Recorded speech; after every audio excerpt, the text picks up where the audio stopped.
What's up, Flickpop fans? Get ready because we're diving headfirst into some explosive news that's shaking up the political landscape. President Donald Trump has declared his intention to designate Antifa as a major terrorist organization, but it turns out there's a massive legal hurdle standing in his way. We're breaking down exactly why this move is so complicated and what it could mean for the future. Next up, we've got a clandestine rendezvous that's raising eyebrows across the globe. Donald Trump Jr. was reportedly in secret negotiations with Turkey's President Recep Tayyip Erdogan. What was on the agenda during this unannounced meeting in Istanbul? We're digging into the details of this surprising diplomatic encounter and its potential implications. And speaking of the Trump family and international relations, get a load of this. Prince William rolled out the royal welcome mat for Donald Trump, hosting him at Windsor Castle. But here's the kicker. His own brother, Prince Harry, was in the UK at the same time and couldn't even snag a spot on William's schedule. We're exploring the stark contrast in their engagements and what it says about the state of the royal family. Finally, we're going back to that Antifa designation and exploring what exactly this movement is all about. Is it a unified group, an ideology, or something else entirely? We're unpacking the history, the implications, and the legal battles surrounding this controversial label. Stick with us for all the details, and don't forget to like this video, subscribe to Flickpop, and ring that notification bell so you're always in the know. Trump declares war on Antifa, but hits a legal wall. President Donald Trump has announced his intention to designate Antifa as a major terrorist organization, a move that echoes his past rhetoric, but faces significant legal challenges. The core of the problem? U.S. law, as it stands, only allows for the designation of foreign groups as terrorist organizations, not domestic ones. This means Trump's declaration, while powerful rhetorically, has no immediate legal teeth without a fundamental change in federal law. Trump took to Truth Social to make his proclamation, calling Antifa a sick, dangerous, radical left disaster, and vowing to investigate those funding the movement. However, experts like Georgetown professor Bruce R. Hoffman point out that Antifa, being a decentralized movement rather than an official organization with a clear leadership or structure, is a dubious candidate for such a designation. This legal predicament has been acknowledged by former FBI Director Christopher Wray, who previously stated that while Antifa is a real thing, it's more of an ideology or movement than a group that can be prosecuted under terrorism statutes. The administration would essentially need to rewrite federal law to achieve Trump's stated goal, a process that could have far-reaching consequences, potentially allowing for the designation of any American group as terrorist, according to counterterrorism intelligence operator Malcolm Nance. This move has garnered support from some Republicans, like House Freedom Caucus Chair Andy Harris, who believe it will help protect communities and stop lawlessness.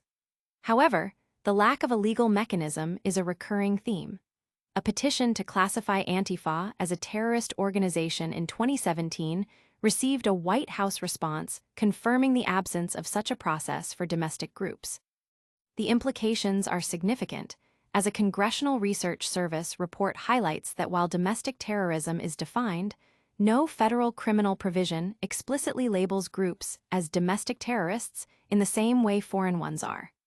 This leaves Trump's declaration largely rhetorical, at least for now, unless legislative action is taken. Don't go anywhere, because the political drama is far from over. Next, we're unearthing a secret meeting that could have major international implications. Donald Trump Jr.'s secret summit with Erdogan shocks political circles. In a move that has sent ripples through international politics, Donald Trump Jr. recently held a secret meeting with Turkish President Recep Tayyip Erdogan in Istanbul. Sources close to the matter revealed the unannounced visit, which was later confirmed by Turkey's main opposition party chairman, Özgür Özel. Özel claimed that the discussions revolved around the ongoing Gaza conflict, suggesting that sensitive negotiations were taking place behind closed doors.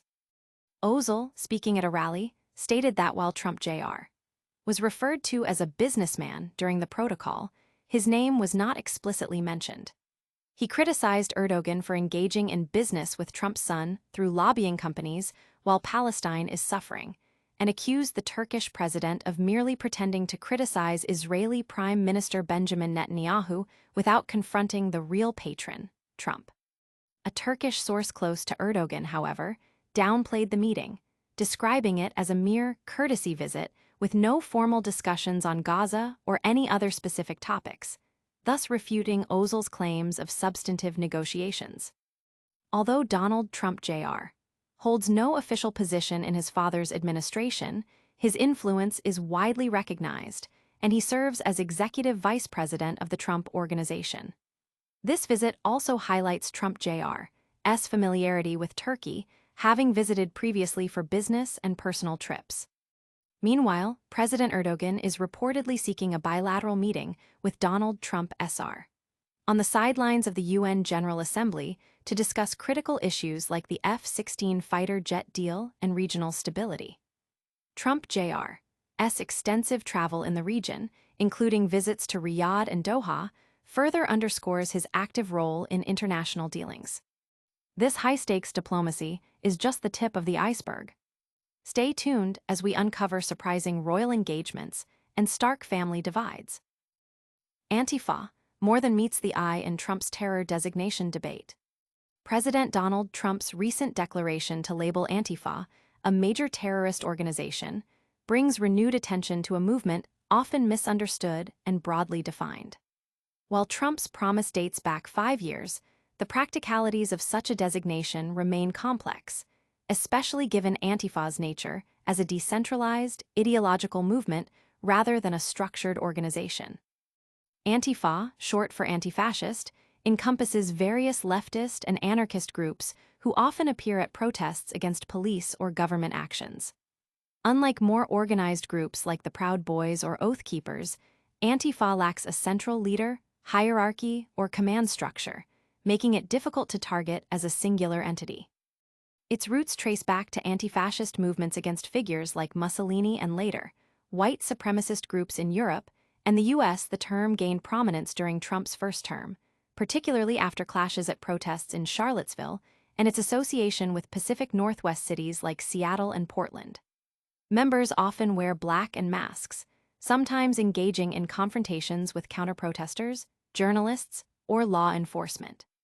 Even Trump's former FBI director, Christopher Wray, described Antifa as an ideology, not an organization, noting that domestic terrorism itself isn't a standalone federal crime, with charges typically falling under explosives, firearms, or rioting statutes. This legal ambiguity fuels concerns that Trump's broad designation could be a political tactic to suppress left-wing dissent, especially following the assassination of conservative activist Charlie Kirk, or a pretext for government overreach, similar to actions taken against drug cartels. The First Amendment protections also complicate efforts to label a domestic movement, which operates outside mainstream politics and often advocates for wealth redistribution. But the political arena isn't the only place where family ties are being tested. We're shifting gears to explore a royal snub that speaks volumes about shifting alliances. Royal protocol and family feuds. William greets Trump, snubs Harry. In a striking display of shifting royal priorities and fractured family dynamics, Prince William recently hosted Donald Trump for a state visit, a move that starkly contrasts with his inability to find time for his own brother, Prince Harry, during Harry's recent UK trip. While Donald Trump and his wife, Melania, were welcomed with full pomp and circumstance near Windsor Castle by Prince William and Kate Middleton, Prince Harry's visit to the UK for the Well Child Awards went largely unnoticed by his brother. Sources indicate that the rift between the brothers is deeper than ever, with William reportedly adamant that he wants nothing to do with his brother. This is a significant shift from 2019, when King Charles III and Queen Camilla, then Prince of Wales and Duchess of Cornwall, greeted Donald Trump upon his arrival. Back then, Prince Harry was still part of the royal fold, albeit distant from Trump, whom he had previously avoided due to Trump's nasty comments about Meghan Markle. William's role in greeting the U.S. president is part of a tradition where the Prince of Wales acts as the monarch's representative, a duty he embraced despite the awkward optics given Trump's controversial nature. William has reportedly been on a charm offensive with Trump, with a previous meeting lasting 40 minutes. While William maintains political neutrality as part of his royal duties, the decision to go all in on the Trump visit was likely a matter of duty over personal preference. Meanwhile, Harry continues his efforts to repair his relationship with the UK and his family, making a substantial donation to children in need and having a private meeting with his father, King Charles III. However, his desire for enhanced security for his family's return to the UK remains unfulfilled, further complicating any potential reconciliation. And that's just a glimpse into the world of royal obligations and personal estrangements. Get ready for a rapid-fire recap of all today's top stories. And that's a wrap on today's top stories. We saw President Donald Trump's attempt to designate Antifa as a terrorist organization hit a major legal roadblock. We uncovered Donald Trump Jr.'s secret meeting with Turkey's President Erdogan.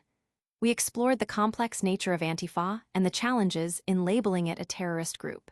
And we witnessed Prince William prioritizing a state visit with Donald Trump over his own brother, Prince Harry.